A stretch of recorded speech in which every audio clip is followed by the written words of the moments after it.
शिद्दत की गर्मी में मासूम परिंदा, ये कितनी खूबसूरत चिड़िया जो प्यास से तड़प रही है, लेकिन अल्लाह बेहतर खालक और राज़िक है। उसने एक ऐसा इंतज़ाम किया कि एक अल्लाह का बंदा, उसके हाथ में वाटर की बोतल थी, तो उसने उसको एक कतरा पानी का उसके हल्क में उंडेला तो चिड़िया की जान में जान आई, यानी कि बदन में जान आई।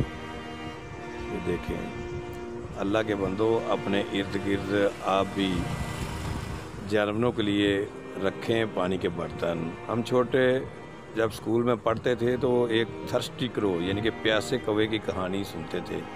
यकीन जाने ये कहानी बिल्कुल सच्ची थी। आज ये जदीद दौर में हमने अपनी नज़रों से देख लिया कि एक पार्क में पानी की बोतल रखी हुई है और थर्स्टी क्रो प्यासा कौवा जो है ना, देखो साइड से छोटे छोटे किंकरियाँ उठाकर वो बोतल में डाल रहा है कि उसके पानी जो था वो लेवल उसका नीचा था, तो कंकरियाँ डालने से पानी ऊपर आ रहा है। यही हमने बचपन में स्टोरी पढ़ी थी।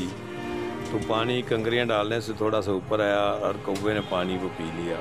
अल्लाह के बंदो, अपने इर्द गिर्द माहौल दोस्त दरख्त भी लगाएं और आज़ाद परिंदों के लिए मुख्तलिफ बर्तनों में पानी रखा करें छाँव में। पानी की एक एक बूंद आपके लिए सदका जारिया बनेगी। आपको इंशाअल्लाह अल्लाह रब्बुल इज़्ज़त खैर व बरकतें अता फरमाएगा। ये मेरी बात को भूलना नहीं है। अपने इर्द गिर्द आज़ाद परिंदों के लिए पानी के बर्तनों का इंतज़ाम ज़रूर